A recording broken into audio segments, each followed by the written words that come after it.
Okay. And we're back. We're back. We're back. We're back. We're back. Monday meeting. Monday meeting. Actually on a Monday today. Actually on a Monday. Nice. Yeah, we're getting kind of overrun with emails and stuff. So what was it last week? It was meetings. Yeah, it was meetings and stuff and moving around and that sort of thing. So Monday. Yeah. We're doing it for the first time on Monday for 2 weeks. Yeah. So we're back.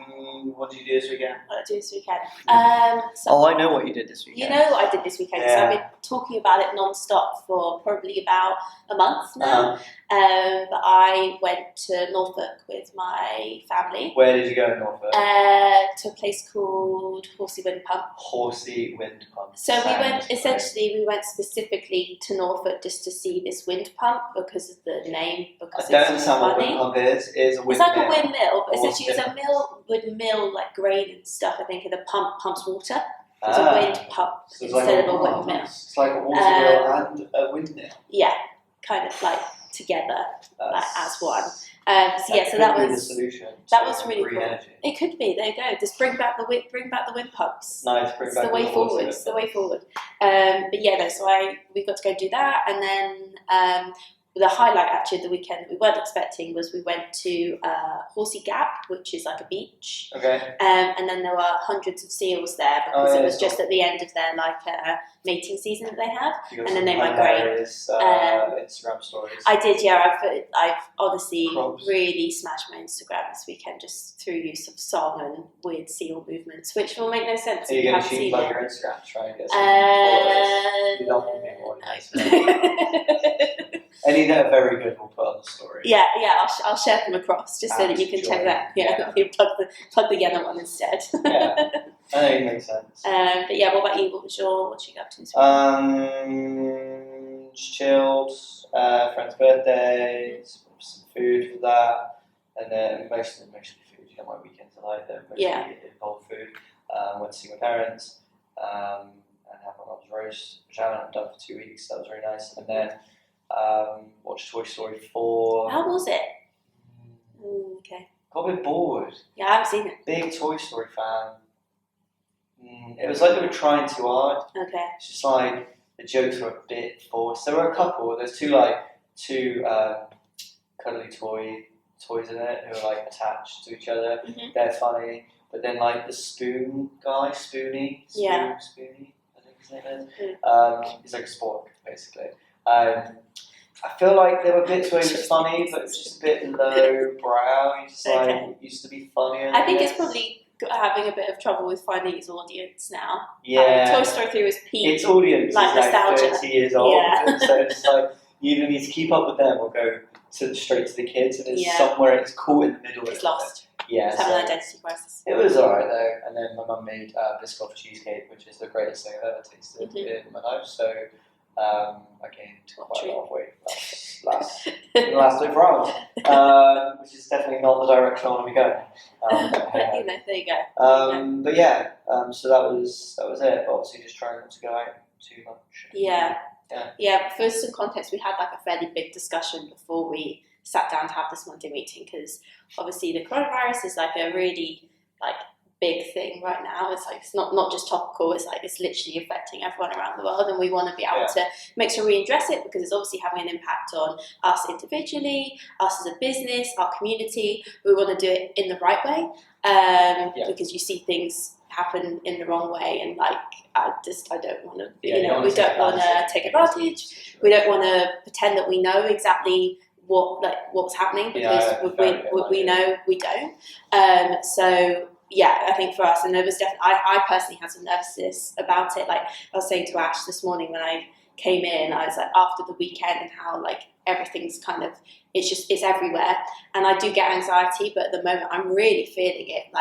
The inability to avoid it in the news is something I'm actually really struggling with, and having to try and practically take steps back. It's tough though, isn't it? Because it's hard. If you don't interact with it on the news, then you're also ignorant. Because I don't watch the news, and so most of my news comes via Twitter, but because my Twitter is VC Twitter mostly, because obviously we're in the middle of fundraising, there's so much uneducated public health advice out there now, and so I'm worried that I'm being miseducated, so I'm just turning off all reception to it kind of in my head whatsoever, which means I'm not picking up the bits that are true at the same time, and so there is just an ignorance, and it's almost like an optional ignorance of switched on because I don't want to be educated the wrong way.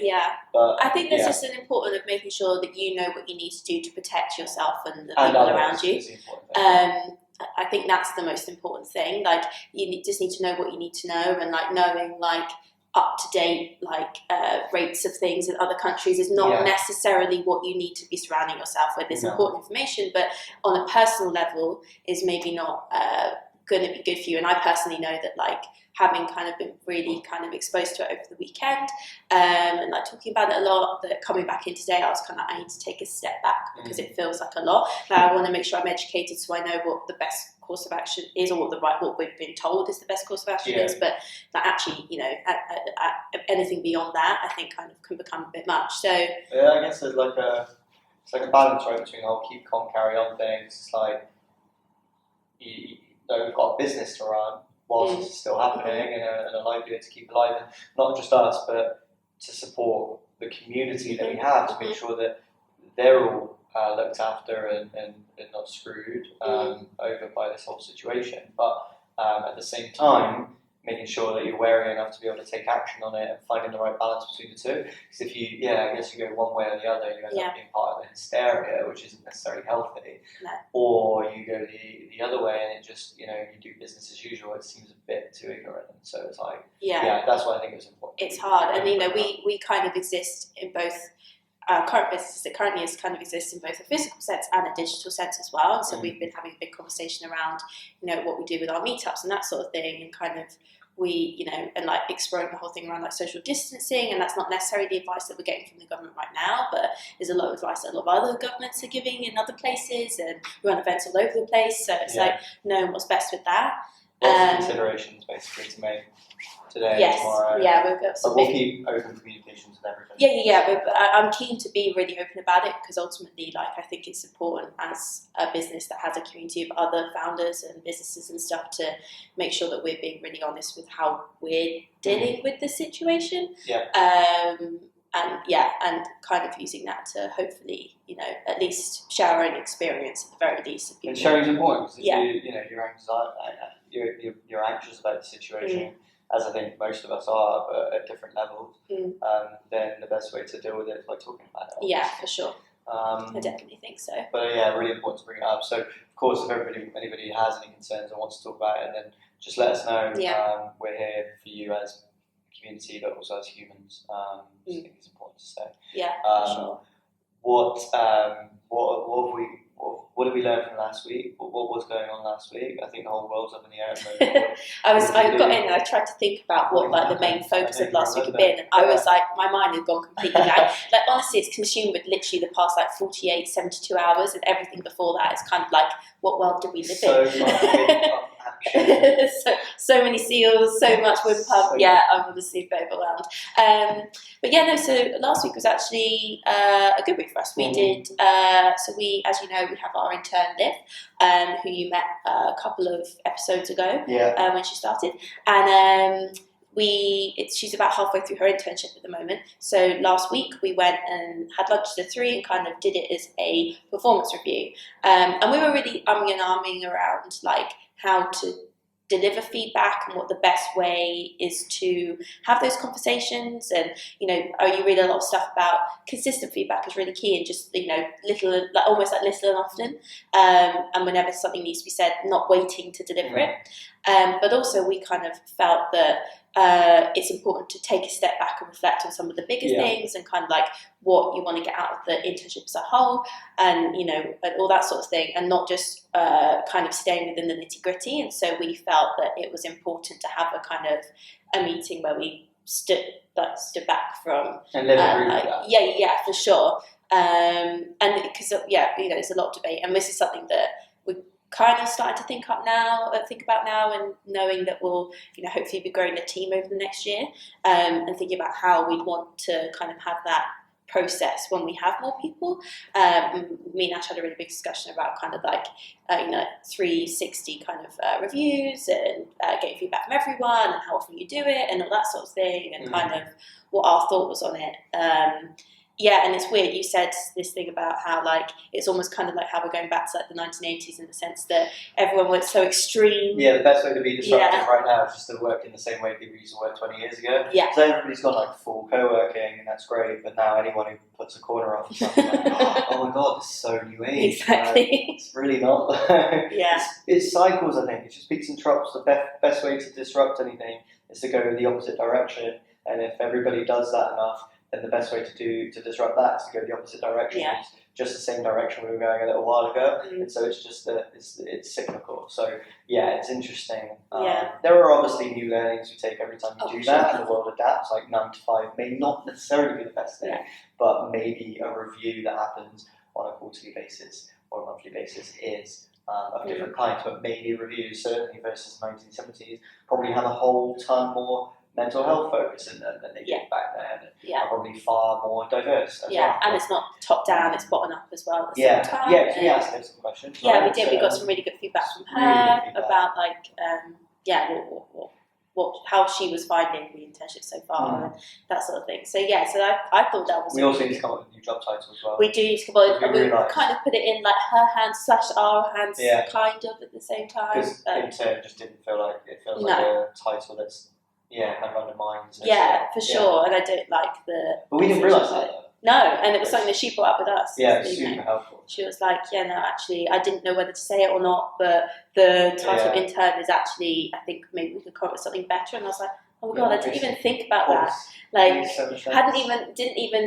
hadn't even been really calling her intern. She just lived, but I know that like in her email footer it's intern. When we were introducing her, it's like, oh, this is our intern, Liv. And then and even though she is that, there's also then of what the kind of the associations with that word are. And also you don't want to be like two startup idiots who were joking about how they want to like chief happiness officer or whatever. And you're like, okay, that might have a place in some companies, but 3 people, like no. Yeah. So we have to come up with a title, but that's in her hands too, like you said. So exactly. We'll see how that goes. What else? Anything else? That was kind of the main thing. What about you? For me, I had some stuff. I went to London. That was alright, but it was obviously a slightly weirder scenario given the circumstances right now. The tube was emptier. Saw a photo from somebody on my Instagram today who was on the tube at rush hour, no one on there. Crazy. So that was interesting. Also, it was the worst weather in the world. It was really bad. That's an exaggeration, but still. It was bad. But yeah, I did a talk on Thursday. That was cool. An event for financial planners, weirdly. But I think it kind of just goes to show that they're trying to learn from the next generation. They want to know what they can do to engage with the next generation of people who, hopefully, if they're involved in entrepreneurial communities, will be the business leaders of the future, and therefore hopefully be quite affluent at some point, but a different type of affluent, because it's not necessarily about how much money you make, it's about the reason you make that money and what you did during that process. And so they're realising that and they're adapting to it, so it was good to have that conversation. We also had the Offset Earth event last week as well. Yeah, Offset Earth event, that was cool. The Earth Improvers event that you also spoke at. You had a busy week to speak. Yeah, you kind of had a brief Q&A at the start. Yeah, a small Q&A about social enterprise. But it was great. It was great to see something that we've been, it was awesome to hear from Elliot that we were such a key part of the journey. Sometimes we don't realise how much of an impact we have because it's a seemingly tiny part right at the start. But actually, if you don't ignite or catalyse the thought of starting a business in the first place, the business won't exist in any form. And so, seeing Elliot say words along the lines of, I'm paraphrasing now, but the fact that he was able to meet with us and have a conversation and just almost get permission to start the thing that you had an inkling that you should start. And now they're at a point where they planted, over 1 million trees in under 12 months. So impressive. It's insane. And obviously they know, just as we all do, that planting trees is the solution, but it's part of the equation. I think for me personally, as a consumer of their product as well as being on the board, it's an awareness raiser, and obviously in a world right now which is damaged in so many different ways, I now, every time I go to get a bag for life, or every time I go to recycle, I think about it more just because I have my Offset Earth account. This isn't just a big ad for them, it's just a genuine conversation about one of our members. But it's I'm paying to plant trees, yes, but I'm also, as a result, considering it in every other aspect of my life. And it's really sure. powerful. Yeah. So then, David Attenborough, I am now so it's green. a collaboration that needs to happen. So green now. You're so green. You're so green. Wow. But yeah, did that. And then the rest of the time was just trying to figure out how in a world that does have the challenges it currently has with coronavirus is how to then have meetings and pitching for investment at the moment. We shouldn't change our narrative because we don't want to change the business we're building just because of the way the world is, hopefully only for the next few months. Fingers crossed, we have no idea what's going to happen. But it's about figuring out, okay, how do we have conversations with other people that otherwise would only often give money to an investee or a startup once they've had a coffee meeting or a lunch meeting or multiple of those. Yeah. You can't do that, but they still need to make their investments because that's how they run. And how do you foster those relationships in a essentially entirely digital forum? Like it's very, it's different. Lots of learning. It is lots of learnings. But hey, if we can figure it out now, then we can help everybody in the community going forwards do that. Because I think one thing that we did discuss before this was that we exist to democratise entrepreneurship, and there are people that have, before this even happened, were otherwise unreached. And so it's important for us to make sure that the investors that are now kind of confined to their homes and wondering how they can work if they can't connect with other people, ensure that they realise that that's actually a way of life for a lot of people all the time, regardless of the circumstances. Before we get into what we're focusing on this week, I just wanted to say thank you to the people in the community that responded to Ash's video.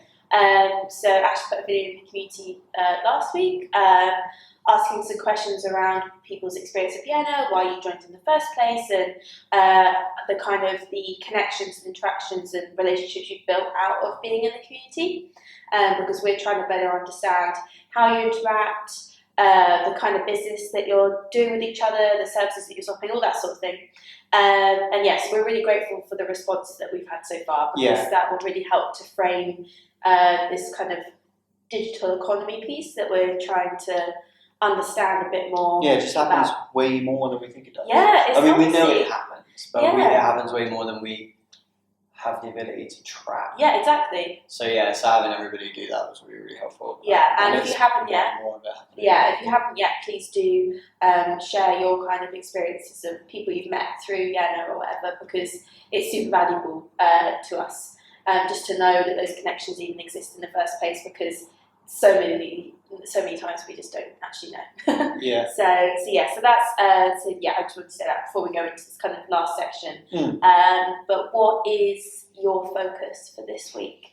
So we've got a lot on, but I think like the goalposts have changed a little bit just because of the circumstances at the moment. So just got to reprioritise, just about making sure that everybody internally is safe and sound, and that includes community as well as hosts. I know you're going to be doing some stuff on that too. But yeah, for me, I think it's about doing more planning, more fundraise stuff, figuring out how we adapt to those things, and then doing a bit more content as well, potentially. Got a video that we recorded this morning with Suzanne from Silver Sharers, so that'll be going live this week too. Lots of content stuff, bit of admin stuff, and then more planning around the fundraise. But and potentially another video for the community, probably for next week now, maybe the end of the week, just talking about what we're going to be doing going forward, talk about bigger plans and bigger changes. But it feels like a bit of a weird time to be talking about big picture stuff. I think that maybe that's just me, but that's my approach around it. I don't know, it just everything feels so like in the moment at the moment, and it kind of feels weird to talk about, we're going to be doing this over the next year, and it's like, what happens in the next week? What does the world look like in the next year? Yes, it could be, there's a lot that can change. We'll be doing a bit on that. We're hoping to, as I said, create more content, specifically content that you can engage with in a digital capacity, looking to run some kind of like virtual meetups, that sort of thing. For anyone kind of whatever circumstances are in right now, because as you know, our community extends beyond just the UK. There's lots of people in all different kind of situations that we want to be able to still bring community to. regardless of whether they can physically engage with it or not. So that's like a big thing for us at the moment. And then the only other kind of key thing that I'm working on is something that I kind of briefly mentioned to you last week, which we had a bit of a brainstorm about, but didn't probably go into, is how to kind of like properly create a kind of MVP of our future plans around using some no-code tools. Shout out to Piers at Atomic Smash that linked me like the 14 best no-code tools like that exist, and I absolutely ate that up. It was great. All about the no-code. Well, yeah, it's an educational piece thing for me. I think it was just great to like learn more things. And so many of them are free or have got old free versions of them, which is great when you're just trying to learn more. So I am looking into kind of doing more bits about that and how we can automate even more of our process, but also collect more information and that sort of thing. In an easy way. I think he's got a point. I think the world's got a point in the fact that like code just seems to be, over the last, decade or two, it seems to be excessive for the sake of it often. Where it's just like, I think, what was it? Somebody had quoted something on Twitter the other day saying that Google were working on the ability to ask you a few questions and then point you in the direction of something on Google Maps. You had a whole department of something like 1,200 people working on that, and somebody tweeted saying, I think I could probably do this myself using Typeform. And you're like, well, it kind of makes sense, you probably could. So it's just about making sure that, like, I think for us the learning will be that code will be part of what we're doing probably going forwards as a SaaS business that we're going to be, but it's about making sure that we don't do, it's like meetings, it's like not doing code for the sake of code. It's about making sure that code happens when it needs to happen and everything else is accessible for the team to build. So interesting. Yeah, and I think it could be super powerful in terms of testing out some ideas and stuff and getting some more validity. There is a big question there though about like what point we've done enough. I don't know. We'll never have done enough. No, exactly. That's it. I don't know, because like some people do so much in such a, I don't know, some people do way too much before they launch, and then some people will do far less than you'd expect they need. But it's just like, what is everything we've done so far, and we'll get into this in the next video, everything we've done so far is potentially the biggest MVP you've ever seen of something that will go on to be, or it's potentially, I don't know, a business in itself. Yeah, a separate thing. Just like, what do we do? But we'll cover that in the next video. Yes, for sure. Any final closing points, questions, things that you want people to do? Stay healthy and safe, everyone. Good message to finish on. Thanks for having us, guys, and we'll see you next week. Stay safe.